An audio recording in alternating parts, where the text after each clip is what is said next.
Welcome to another episode of It Had to Be Said podcast, where we say out loud what you think in private. No topic is off limits. And I have a brand new perspective on these teen takeovers. There was a very interesting question that one of my teacher friends asked me. Well, a teacher asked me who listens to this podcast. They said, I notice everybody's talking about these teen takeovers and how they go into the mall and they break up things and they're fighting with police and stealing things. And the comment was, what do you think happens when they come into the classroom? Those same teenagers, the teachers have to deal with them in the schools. So what do you think happens when you pay attention to these kids and you look at the videos of these teen takeovers? They're breaking into stores, they're fighting adults, they're disrespecting the cops, they're fighting with the cops, and we're teachers. So what do you think they're doing with us? And I never thought about that. I never looked at it from that perspective. For the little bit of money that these teachers are making, they have to deal with the same kids that are taking over malls, taking over streets, public transportation, fighting with police officers, not listening to their parents, arguing and fighting with their parents, sneaking out of the house.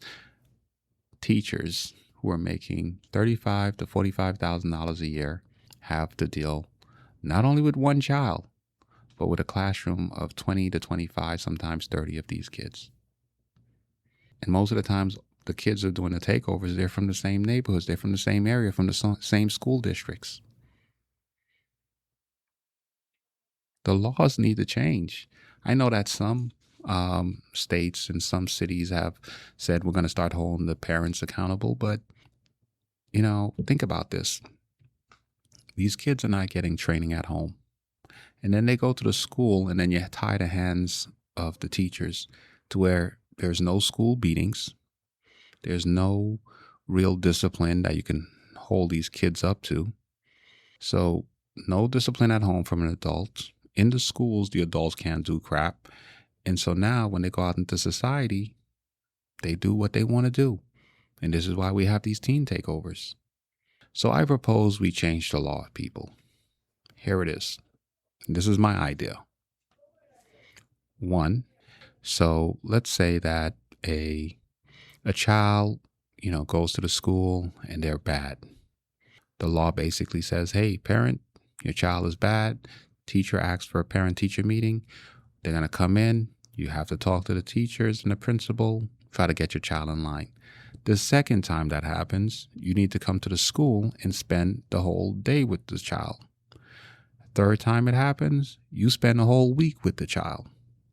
If the child does something that is extremely bad or extremely severe, then we need to be able to beat the crap out of your kid. And if we cannot beat your kid, which is how we used to do back in the days, either you get the stick or you get the belt. You have to choose which one. Either you get it in the palm of your hands or you get it on the bottom of your butt. And if the parents don't agree to that, oh, by the way, we do need to bring uniforms back in, straight uniforms into the school, because I truly believe that your clothing is your uniform. And if you dress a certain way, you act a certain way. Right.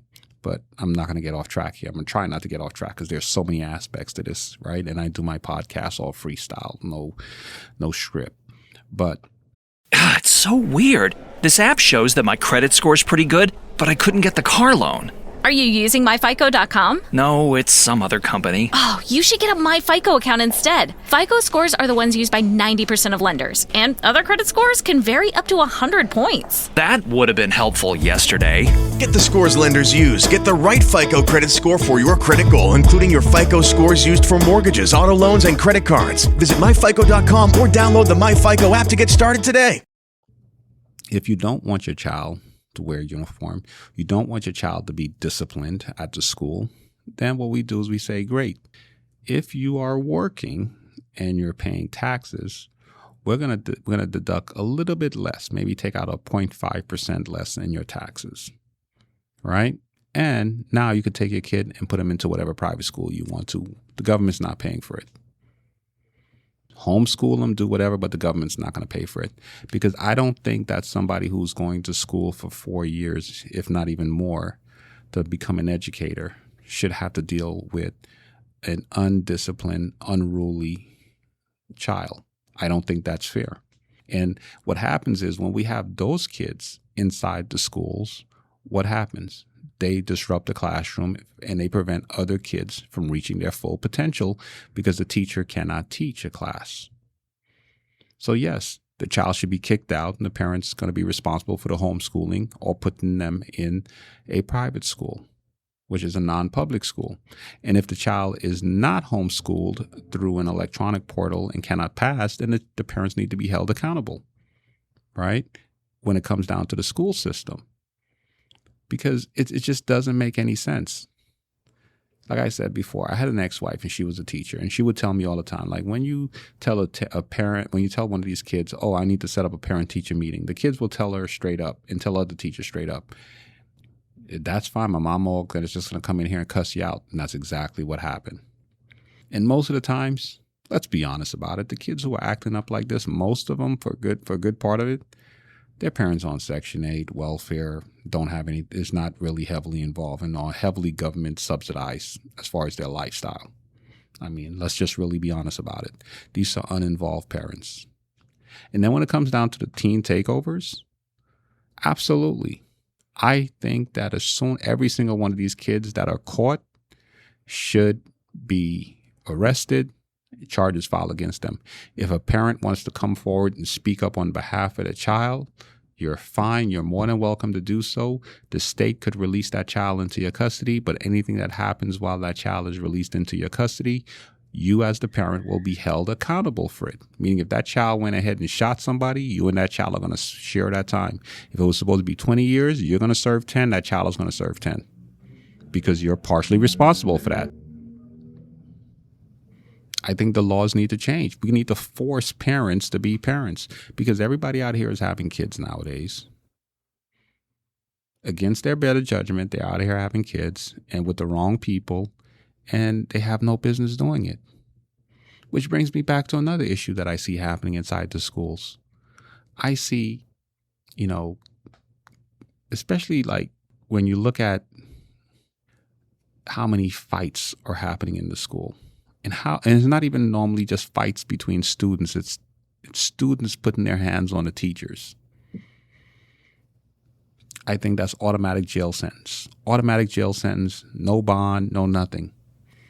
Because if you don't protect the teachers and you don't make sure, not the ones that are touching the little kids, but I'm talking about if you don't protect the good teachers, then what's going to happen is you're going to have a lot more people saying, I'm not going into the educational field. It's going to mess up the country. Because if we don't have the next generation being taught properly and they're not being prepared for the real world, what do you think is going to happen to this country in the long run? This is a big issue. And I'm glad my listener brought that to my attention. I never thought about that. These kids are out here doing all this crazy stuff. Imagine how they act in the classroom. Imagine the level of stress these teachers are going through. That thing is crazy. Ladies and gentlemen, my name is Ali Telford. I post new podcasts every Tuesday and Thursdays. Good night.